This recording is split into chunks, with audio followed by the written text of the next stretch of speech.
Yo, what's up mga kaibigan? Nali na tayo magkwentuhan. So nilabas na nga ng CBS Sports ang top 15 players ngayong NBA season, top 15 best performers ngayong NBA season at ito ay humakot na negatibong mga komento mula sa fans ng iba't ibang players. Ito ang listahan mga kaibigan. Number 15 ay si Kawhi Leonard ng Los Angeles Clippers, 14 si Domantas Sabonis ng Sacramento Kings, 13 si Jaylen Brown ng Boston Celtics, 12 si Donovan Mitchell ng Cleveland Cavaliers, 11 si LeBron James ng Los Angeles Lakers, 10 si Ja Morant ng Memphis Grizzlies, 9 si Damian Lillard ng Portland Trail Blazers, 8 si Shai Gilgeous-Alexander ng Oklahoma City Thunder, 7 si Stephen Curry ng Golden State Warriors, 6 si Kevin Durant ng Phoenix Suns, 5 si Joel Embiid ng Philadelphia 76ers, 4 si Jason Tatum ng Boston Celtics, pangatlo si Luka Doncic ng Dallas Mavericks, number 2 si Giannis Antetokounmpo ng Milwaukee Bucks, at number 1 naman ang reigning back-to-back MVP Nikola Jokic ng Denver Nuggets.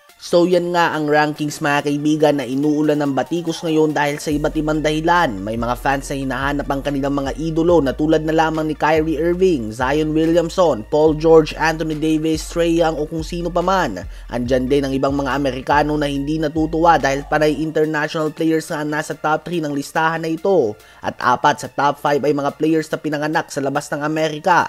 At syempre, andyan din ang mga fans ni LeBron na hindi masaya na hindi pasok ang kanilang idolo sa top 10 ng rankings na ito. May iba nga na pinopoint out na si LeBron ay may average na 30 points, 8.4 rebounds and 7 assists per game on 50.8% shooting sa field ngayong season.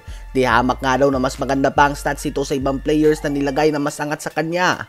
Ganun pa man mga kaibigan, mukhang hindi nga nakatulong dito ang record ng Lakers na 27 wins and 32 losses. Yan nga ay number 13 sa West. Malamang sa malamang kung nasa top 6 nga ng West ang Lakers, ang stats na ito na LeBron ay sapat na upang makapasok siya sa top 10 or top 5 ng listahan na ito at pati na din ang MVP ladder. Kayo ba mga kaibigan, sang-ayon ba kayo sa listahan na ito? Kung hindi ay sino ba ang top 15 best players so ngayong NBA season?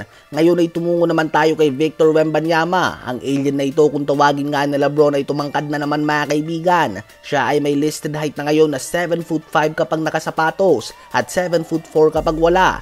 Ngunit yung nakasapatos nga mahalaga dahil hindi naman ito maglalaro na nakapaalang sa NBA. Kakaiba nga ito mga kaibigan, lalo na't may galaw nga ito na pang guard talaga at hindi nga siya yung pilit na sinasabi ng iba na next KD na tulad ni Kevon Looney at Thon Maker noong high school ito. Talagang mala KD nga ang kanyang galaw ngunit mas matangkad pa nga ito ng husto sa halos unstoppable ng Kevin Durant. Proven na din na hindi lang siya pang international dahil pumunta nga siya dito sa US at kinalaban niya ang G League Ignite na puno ng top prospects. Siya ay naghalimaw at ang tala ng mga stats sa 37 points on 7 of 11 shooting sa 3 points at 36 points, 11 rebounds and 4 blocks. Sana nga lang ay hindi maging sanhi ng madaming injuries sa tuhod ang kanyang tangkad. Ano ba masasabi nyo tungkol dito?